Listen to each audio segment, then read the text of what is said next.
There's often this idea that vegan food will naturally be something where you're denying yourself the pleasures of food on a sensual level. And so it's always been really interesting to me to be able to show people how wrong that is, and that we can do things with texture and flavor and senses that the pleasures of eating food, you still get all that with vegan food for sure. There's a huge variety of food that you can eat if you're abstaining from animal products. In fact, you'd be amazed at what kind of things you can find even just in your local environment that taste amazing, that don't have anything to do with animal agriculture. You can find examples from all kinds of different cuisines from around the world that you can pull inspiration from, where there's vegan food that is just a natural part of everyday life, that use a lot of different vegetables and tofu and different kinds of soy products, tempeh, fermented things, misos, and other kind of stir fries and curries. It's getting easier all the time to be able to go out and enjoy vegan food in a restaurant setting. There's places opening up all the time, and even in places that aren't fully vegan or vegetarian, they're more and more catering to people with that diet as it's becoming more and more popular and taking off. SAF is a very busy restaurant. We can often easily do like 200 people in a day, and it was voted by Time Out as one of the top 50 restaurants in the city in 2009. So for a vegan restaurant to be in that category, it's pretty impressive. And so our clientele and the people who come here come from a variety of different backgrounds. There's obviously a large sort of vegan and vegetarian contingent, but you get people who have no knowledge of those types of diets who are just curious and want to come and experience what the food's like and check it out. I don't consider it more difficult in terms of creating really good food on the plate. It's fundamentally not different in that sense from meat-based food. You do find, though, that in a vegan restaurant, the chefs themselves are often much more engaged and passionate with what they're doing because the way in which they got to that place involved their own personal beliefs and philosophies more so than in a traditional kitchen. Fatih came here from Munich just before I arrived here. As a head chef, obviously, he's got a lot of things to take care of, but he is open to discussing what's being done and how can we make it better. I started to work in SAF about 4 years ago, and after that I decided to be vegan, and I give up everything in one night. And I feel the difference between the old days and now. So I'm much more healthy, and I don't need to go back to eat this kind of animal products anymore. So actually SAF changed my lifestyle.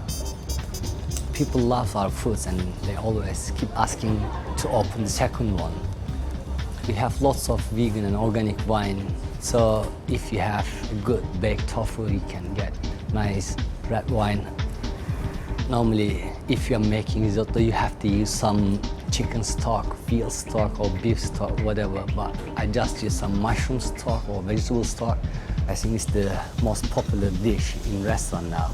Lots of Italian people is coming back after that experience. They say it's beautiful risotto, delicious risotto. So I'm happy with that. Working in a vegan restaurant as a chef at the level we're trying to work at is really exciting because there's the sense that we're trying to push the boundaries and do things that haven't been done before and sort of be at a level that's respected as just restaurant and just food, and then people will come here and just enjoy an amazing meal, and then on top of which it's entirely plant-based. And we get a lot of good feedback, and a lot of people are really excited about the meals that they had. And so it's sort of rewarding to be able to have that impact and be able to show people what's possible.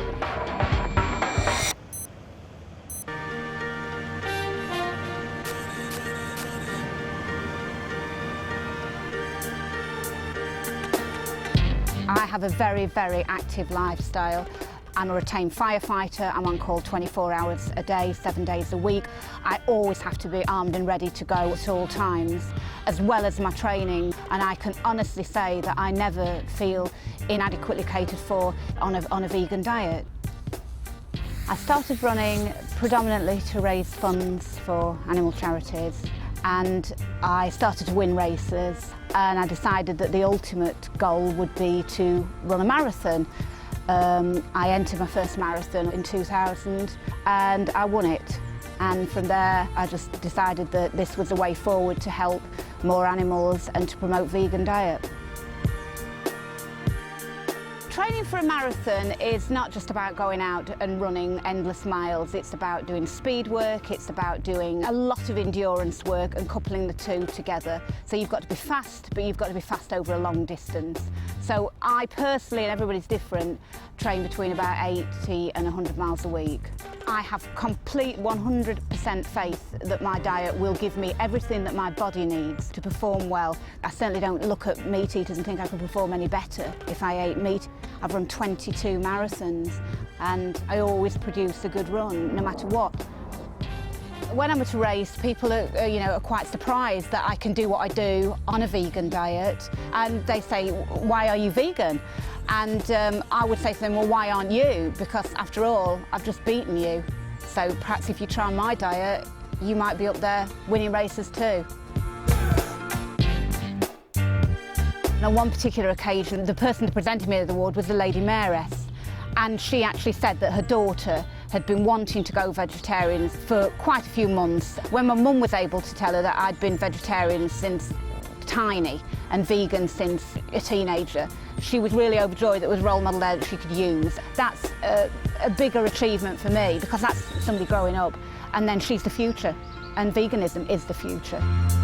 No alcohol, no weed, no cigarettes, no ease, no milk, no cheese, no eggs, no meat, just meditation and peace, red lentils, chickpeas, good workout, good sleep, more sunshine, like breeze.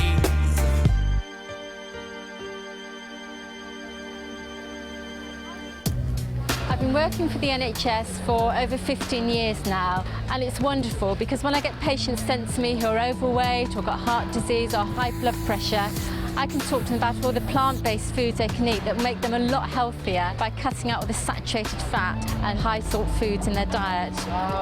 Recommendations now by the Department of Health is to go towards a more plant-based diet with the encouragement to have 5 portions of fruits and vegetables a day. In my opinion, omnivores can be lacking in lots of vitamins and minerals and nutrition generally.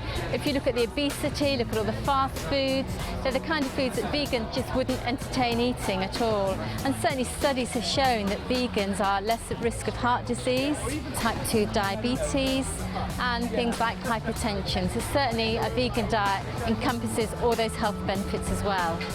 And I feel really fit and healthy. I love my food and I do love having treats. And the benefits from a vegan diet is that it's low in saturated fat. So you can have all these treats and you know you're still going to be looking after your heart. People often are concerned about calcium, which you can get from fortified foods, and vitamin B12, which you can get through things like fortified non-dairy milks, some soya products, also from some yeast extracts. Whether you're vegan or a meat eater, you still need to make sure you have adequate quantities of vitamin D. The main source comes from sunshine, from the sunlight on your skin. So get adequate sunshine or have fortified foods containing vitamin D. And we get quite a few queries about parents or pregnant women who are concerned about getting the right nutrition for their children and for their unborn child. And certainly we can assure them that they get all the nutrition they need through a planned vegan diet. And I've written a book for the Vegan Society about vegan infants. It starts from conception through to infancy. And hopefully parents are reassured that they can get all the nutrition they need for themselves and for their children. I've been vegan for 6 years, and when I became pregnant, friends asked me, "Are you going to stay vegan? Surely not," sort of thing. And I didn't have any pressure from doctors or midwives. Everyone seemed very happy for me to stay vegan. It wasn't a problem at all. I read a lot about being pregnant and I knew everything that I was supposed to be eating, and so it was absolutely fine. I was very active and fit during my pregnancy. Pregnancy was great. I quite enjoyed it. And she was £9.3 when she was born, so she was a pretty big baby. Without any dairy or meat, you know, I managed to produce a very beautiful, healthy baby, and everything's been great. I've felt very healthy and strong and fit since I've had her. breastfeeding hasn't been easy, it's made me respect other animals' milk even more and made me feel strongly that I don't want to ingest any other animal's milk, because their milk is meant for their babies just as my milk is meant for my baby, and it just seems completely wrong that adults of other species should be drinking milk that's not for them. I've been very lucky. I think she's a very happy baby. She's not had colic or any digestive problems, and some people have told me anecdotally they think that's because of my diet, that I'm not eating anything which upsets her digestive system. So I would really advocate staying vegan and being confident about being vegan, because I do believe it's the best thing for your baby as well as for you. Thank you. Okay, thanks a lot. Bye.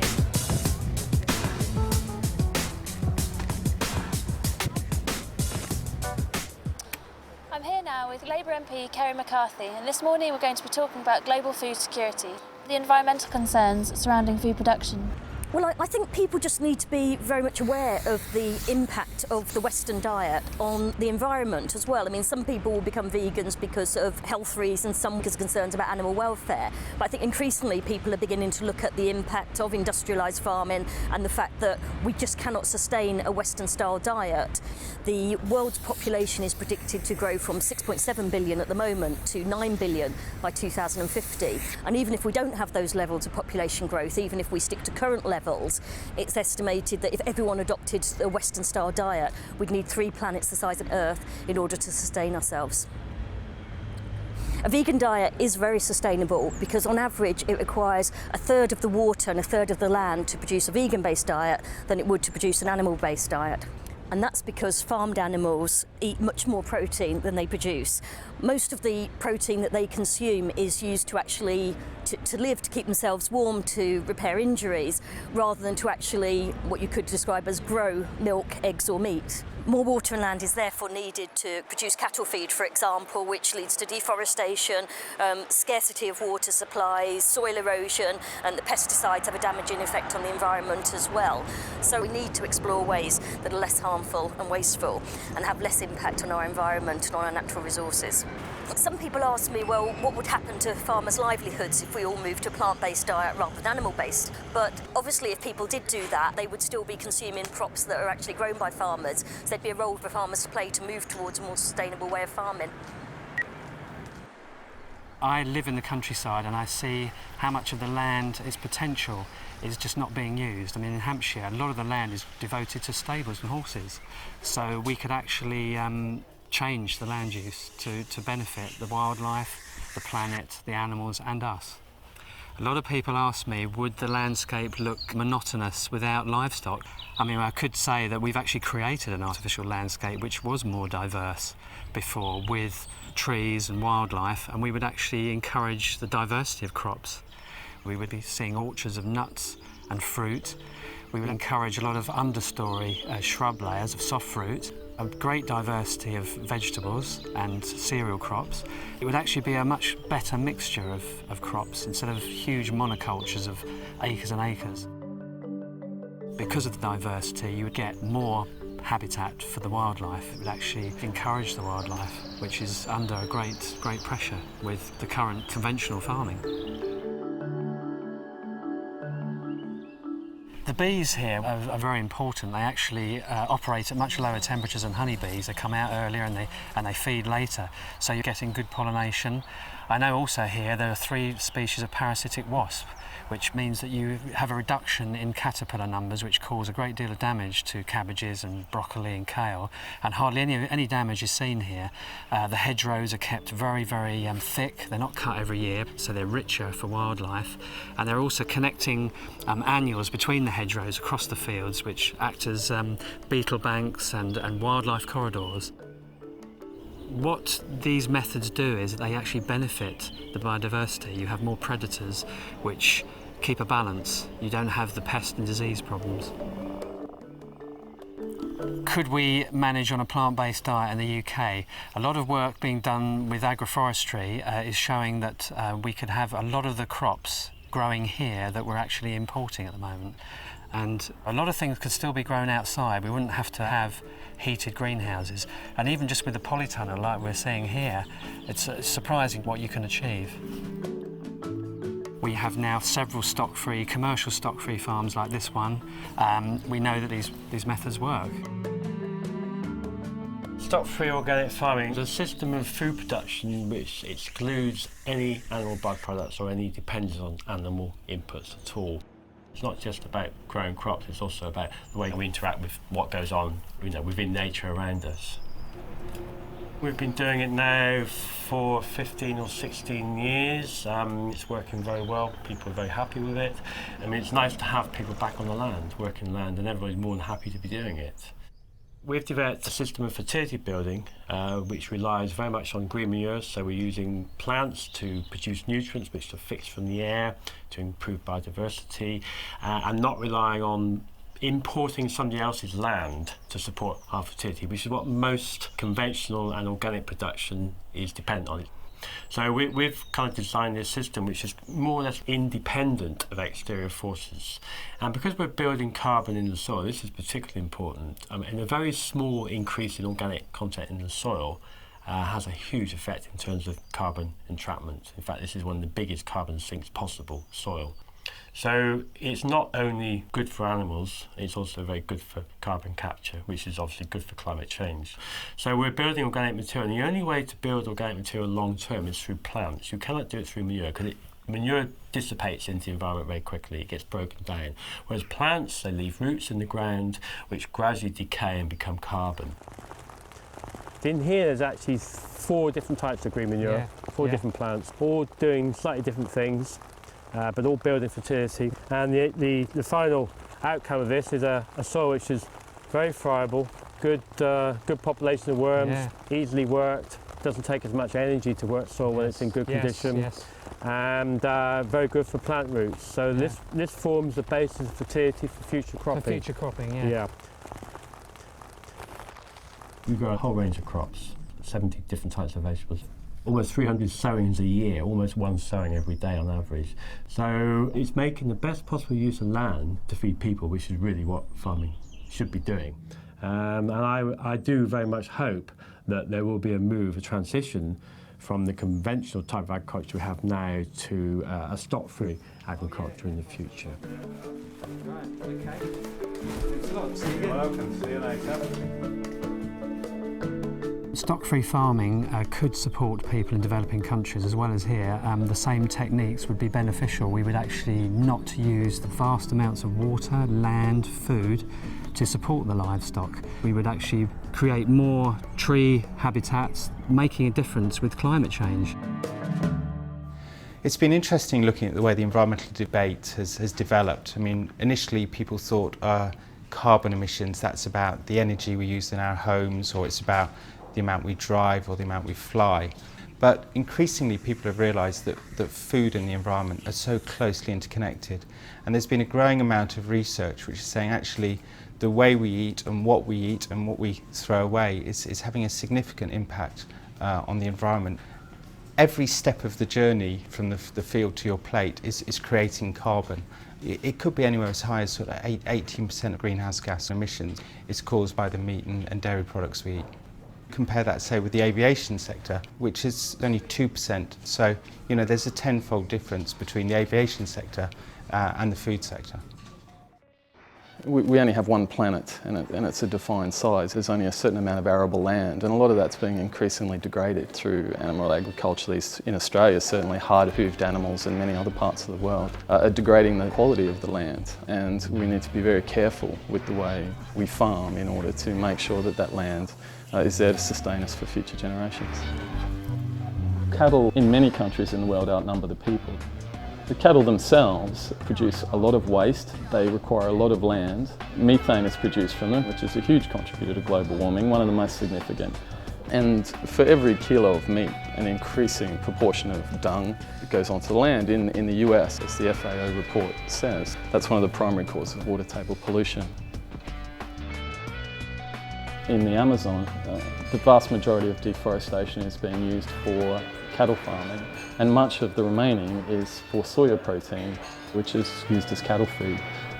So without this relentless drive to produce more meat, which is a high profit product, we would have more Amazon, which has been called the lungs of the world. In addition to its contribution to climate change, you have to look at species loss. You have to look at the native people who live there and so on. The number of birds, the number of animals that live in a given area of forest are essentially wiped out by it being converted to forms of agriculture. It's like someone going into the Louvre in France and just smashing it up. I mean, it's mindless and it's just so unnecessary, and we're destroying something that can't be replaced. There are a host of things we could do that will have a really significant effect on climate change as a society. Things that we're looking at are things like transport, our energy supply, and then you have the way we use animals. Given that global livestock production is causing more greenhouse gas emissions than all forms of transport put together, I think we're confronted with a question: do we totally re-engineer our energy and transport systems, or do we just give up eating what I think are often unhealthy and cruel products? There's also the case of fish stocks. Most of the major ways in which fish are caught are fairly unsustainable. We have things like drift net fishing, which is completely indiscriminate and catches every sort of fish in the ocean. Then you have trawling, which trawls the ocean's floor, reducing plant biodiversity, destroying reefs. And people often say that fish farming is a sustainable option, but actually an even greater number of fish are required to be caught from the wild in order to feed those fish. I have a number of friends who say, well, what if we raised animals in a more ethical manner? The Omnivore's Dilemma is a very famous book where that's his conclusion, is that he can move to the country and raise his own chickens and his own animals. It's a lovely concept if you like the taste of meat, but it's just not going to sustain 6 billion people and growing, which is the world's current population. I've always been a vegetarian my whole life, so I've always respected animals to an extent. My boyfriend challenged me to become a vegan because he's done the vegan challenge for a month, and I was inspired, so I went into it with full enthusiasm, and I got all the benefits. I felt good about myself, I got lots of vitality, I lost weight as well. And I'm proud of myself, and I'm more than anything proud of the fact that no animal is harmed by what I eat. And that's what I think veganism is about, living in harmony with everybody. Our thinking about non-human animals is very confused, and people that have chosen to lead a cruelty-free, plant-based lifestyle are baffled as to why other people have not made the connection. Many of us live with companion animals such as dogs, cats and rabbits. We share our homes with them, consider them members of the family, and we grieve when they die. Yet we kill and eat other animals that, if you really think about it, are no different from the ones we love. This is known as speciesism, a prejudice against members of different species. Most people don't question their habit of eating animals as they've been brought up to believe it's normal behaviour, but causing suffering should never be considered normal.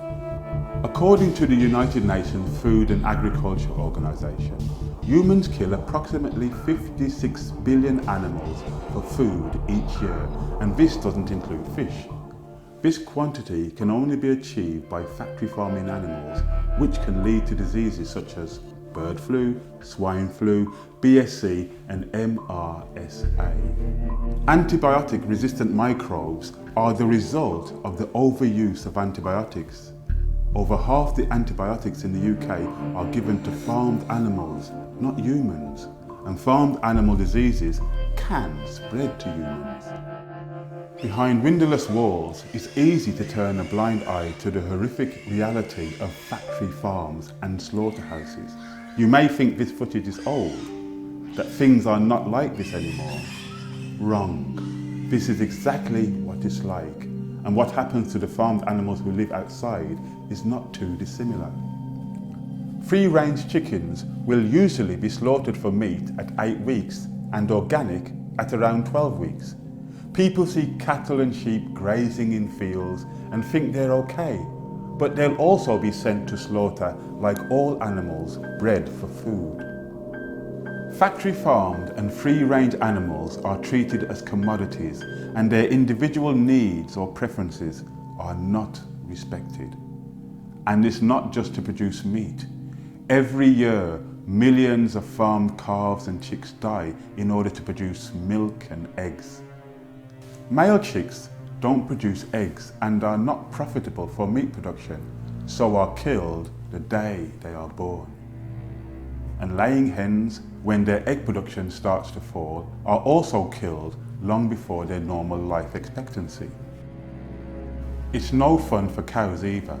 In order to produce milk, the dairy cow must give birth to a calf. As soon as the calf is born, they form a strong bond with their mother, yet within a few days they are usually separated, causing extreme distress.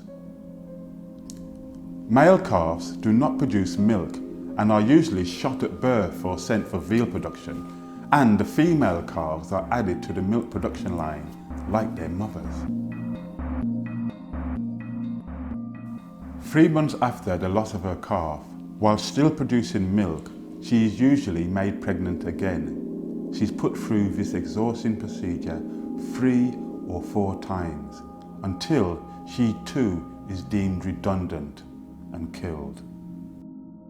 More than 20% of dairy cows sent to slaughter have been found to be pregnant, and the skins from these unborn calves is used to make soft suede. Many people assume that leather is an incidental element of the rearing of animals for meat. It's not. It's used to produce shoes, jackets, wallets, gloves, and furniture, and so purchasing leather goods helps make the rearing and killing of animals a profitable concern. Just as we have tried to end racism, sexism, and ageism, we can also try to end speciesism. Enjoying a plant-based diet and vegan lifestyle is the ultimate protest against animal exploitation. It's taking action every day to reduce animal suffering and death by decreasing the demand for all animal products. I don't like watching the animal cruelty footage, but by us watching it together, we can make a difference. We can empower ourselves by being educated what is going on and then change it. With the mounting evidence, compassion, our health, the environment, water pollution, supporting developing countries, food security, rising population, sustainability, the rainforest. When people ask, why are you vegan? Perhaps the question should be, why aren't you? Please, make the connection.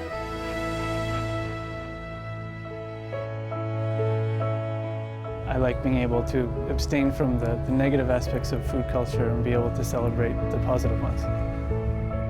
Becoming vegan does not mean just changing your diet, it's caring about animals and global warming. Also, you're changing your lifestyle. I feel wonderful being vegan. It's the best thing I've ever done. If we want to have a lower carbon diet, we should be eating more vegan food. I think there's misconceptions about being a vegan, which stops people exploring it, investigating it, seeing it as a possibility. In my opinion, the real reason people eat meat and dairy is because they like the taste of it. When you look at the evidence, is that taste really worth it? The case for veganism is so strong on a number of fronts, from the animal welfare point of view, from the health point of view, and from the environmental point of view, that I would never go back. Food when I was pregnant was very easy. They tell you not to eat all the things that already weren't in my diet. It was brilliant. People would say to me, oh, you're having trouble, cutting out cream cheese, and it's like, no, because I don't eat it anyway. I feel that change has to come very quickly. Time, in a way, is not on our side, but we know we have the solutions in place. We know that stock-free organic works.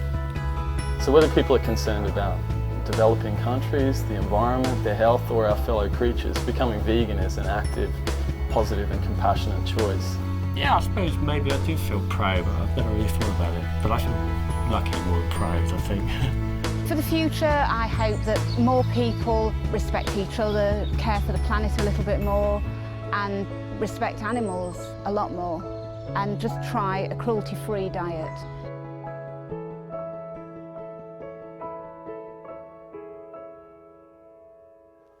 All you have to kill for eat, for real and you're nothing dead, you know. Fire, flame, treat the toughest way. No bones, no blood in our kitchen. We not gonna mix up in a vampire living. No bones, no blood in our kitchen. Say Rastafari, you're my greatest ambition. Man, me see enough of them, no shun no respect for life. Run, here come the butcher man when he coming with his knife. I'm more pain, I'm more death, I bear murder. Life them take for them steak and hamburger. They ready to plant some seed in the mud, then to take you some flesh and go guzzle blood. Carnivore, stop fighting it, stop fighting it. Hey, give it a life a try, you just might get some enlightenment. And this the one for the all of my vegetarians, raw fooders and vegans and all the vegetarians. Yo, cause I not put no it. You know we simple, to humbleness we have to live life simple. To put some food up on the plate. I mean I need no hook, mean I need no bait. I unite the roots, me food me not fi shoot. Or give me vegetable and some fruit. Make us a no bones, no blood in our kitchen. We not gonna mix up in a vampire living. No bones, no blood in our kitchen. Say Rastafari, you're my greatest ambition. No bones, no blood in our kitchen. Me synchronize with the most high's vision. No bones, no blood in our kitchen. Don't panic, cause I'm organic. Here soy soup in my kitchen, yes, I got it. Yo, don't panic, cause I'm